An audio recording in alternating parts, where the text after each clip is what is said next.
Uhud dulu, waktu bajunya penuh darah, di dalam salah satu keterangan, langsung dikuburkan di tempat pekuburan di Uhud, di Syuhada Uhud itu. Kalau kita ke Tanah Suci kan di Madinah itu kita suka ada ziarah ke makam Uhud ya. Nah itu peristiwanya seperti itu menurut keterangan salah satu riwayat ya, dari hadis riwayat Imam Bukhari itu. Jadi langsung tidak dimandikan dan tidak disalatkan.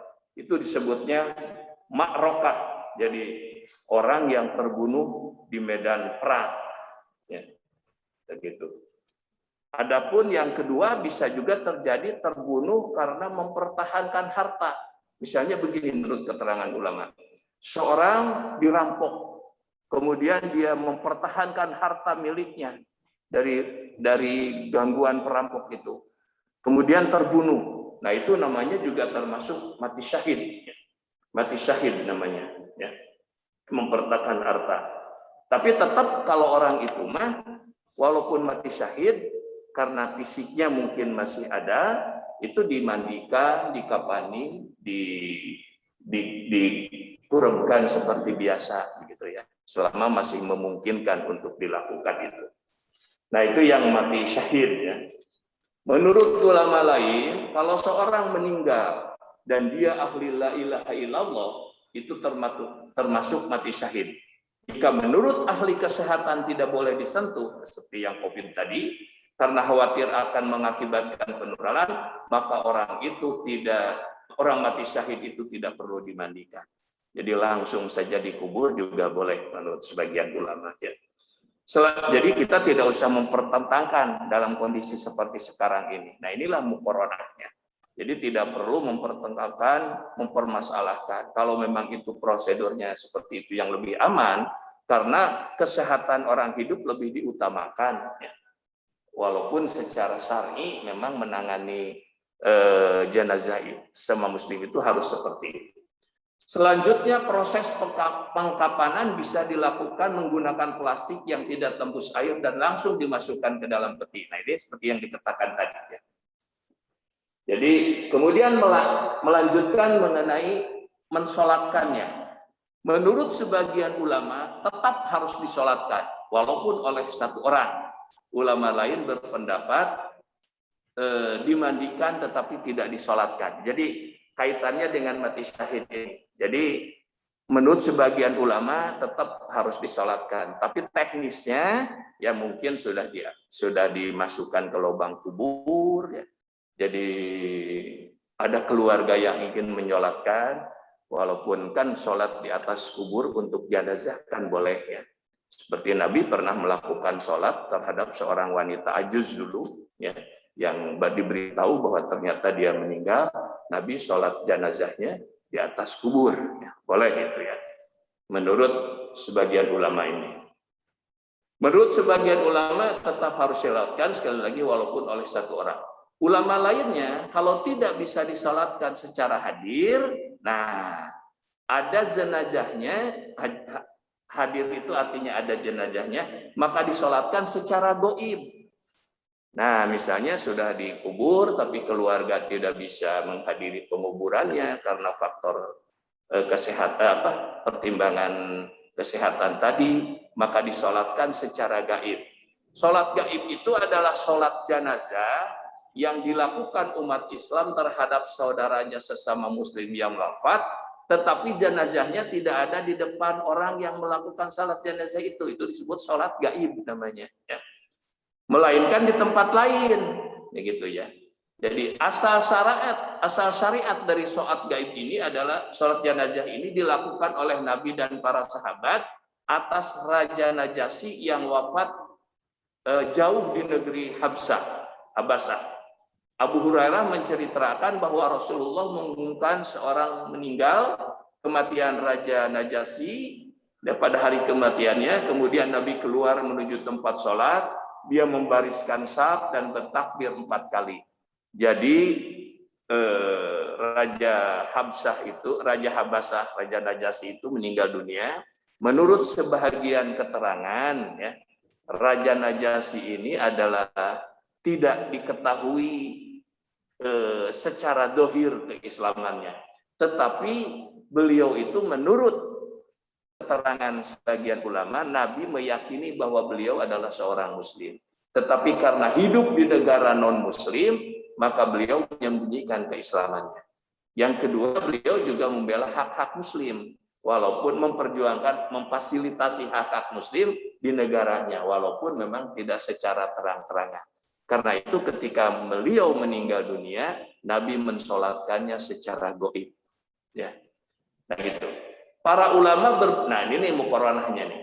Para ulama berbeda pendapat tentang hukum sholat gaib ini. Nah ini tapi tidak usah diperdebatkan karena memang yang berbeda ini semua punya argumen. Nah ini muqaranah namanya, perbandingan madhab. Tinggal kita mau mengikuti apa tidak, melaksanakan atau tidak dengan keyakinan, keilmuan dan dalil yang dipakai gitu ya. Jadi para ulama mazhab Hanafi dan Maliki berpendapat sholat gaib itu tidak disyariatkan dan seseorang tidak disalatkan dan seseorang tidak disalatkan sholat jenazah kecuali mayatnya ada di depan orang yang salatinya. Jadi ada madhab Imam Hanafi dan Imam Maliki yang mengatakan sholat jenazah itu mayatnya harus ada di depan orang yang mensolatkan. Mereka mengatakan sholat gaib yang dilakukan oleh Nabi pada Raja Najasyi itu merupakan kekhususan Nabi Shallallahu Alaihi Wasallam. Nah jadi yang dipakai dalil itu mah sholat gaib Nabi terhadap Raja Najasyi itu khusus untuk Nabi katanya. Tapi untuk kita mah tidak. Alasannya karena tidak ada lagi riwayat yang menyebutkan bahwa Nabi melakukan sholat gaib terhadap muslim lainnya selain dari Raja Najasyi. Menurut sebagian dari madhab Imam Hanafi dan Maliki berpendapat seperti itu. Jadi itu mah hanya terjadi satu kali saja dulu gitu ya. Nah, ulama mazhab Syafi'i, nah ini berbeda nih. Dan pendapat yang masyhur dari mazhab Imam Hambali, nah Imam Syafi'i dan Imam Hambali mah, sholat gaib itu disyariatkan secara mutlak. Tetap harus dilakukan secara mutlak.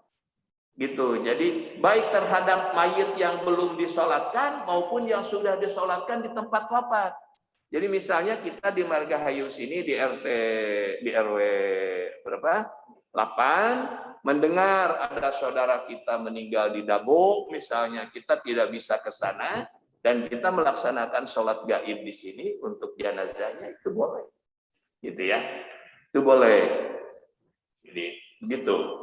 Kenapa dalil yang dipakai adalah sholat jenazah gaib yang dilakukan oleh para nabi terhadap Raja Najasyi, jadi tidak ada dalil sahih yang menunjukkan bahwa itu khusus untuk nabi.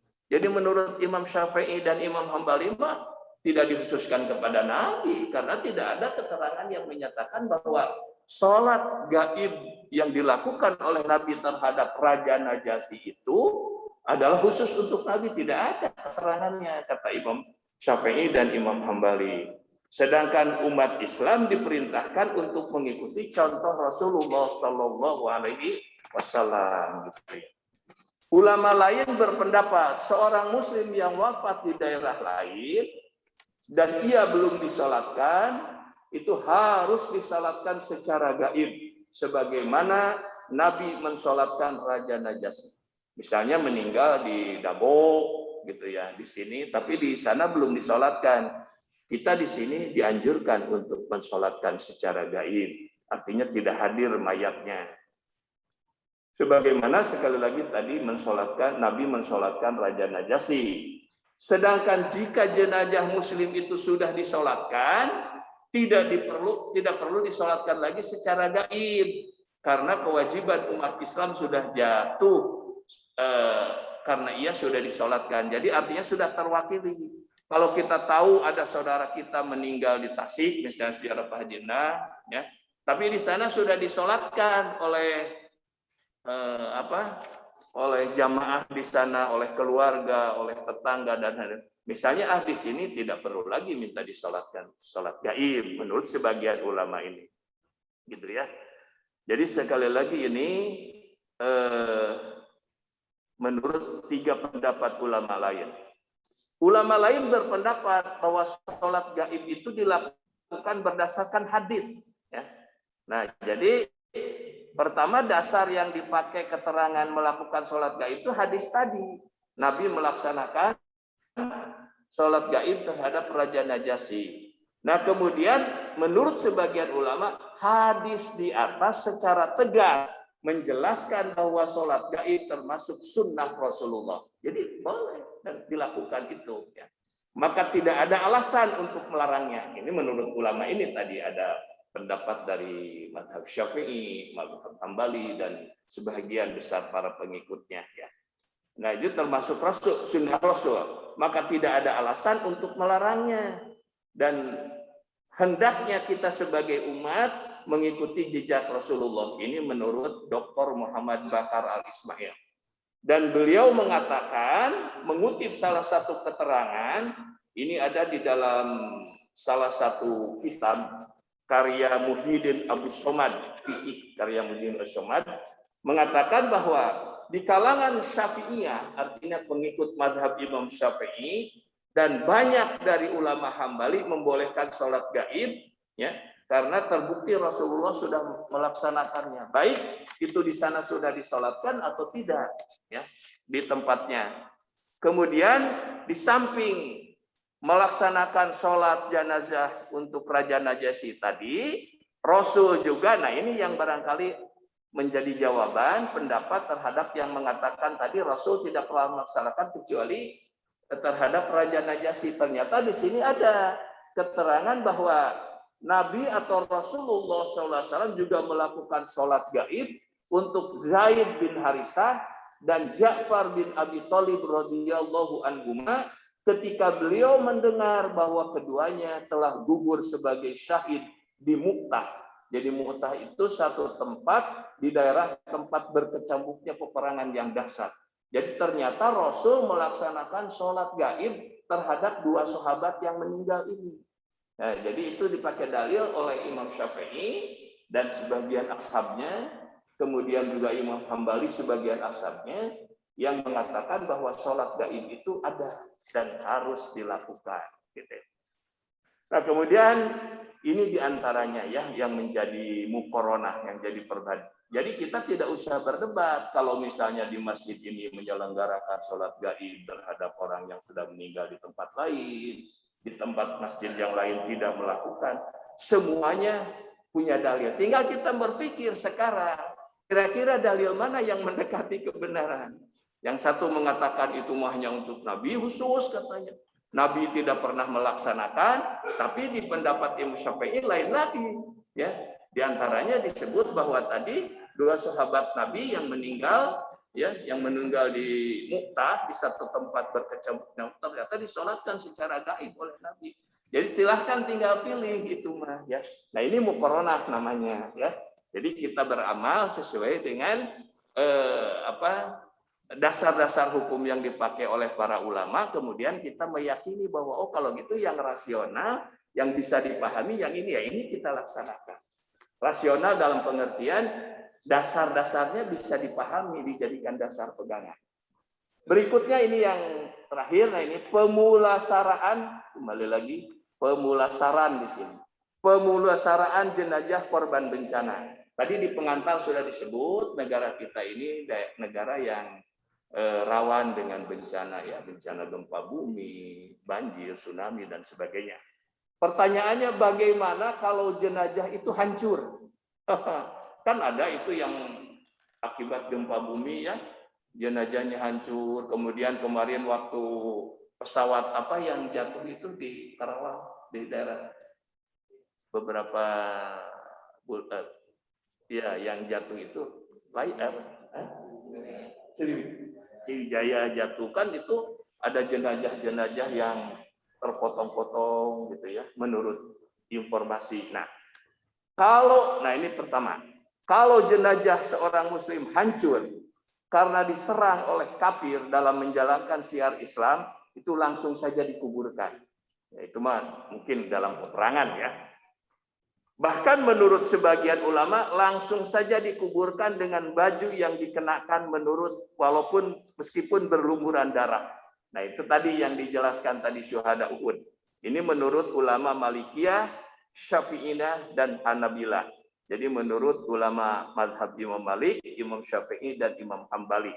Tetapi menurut Imam mazhab ulama Hanafiyah, pengikut Imam Hanafi dan Imam Hanafi dan mazhab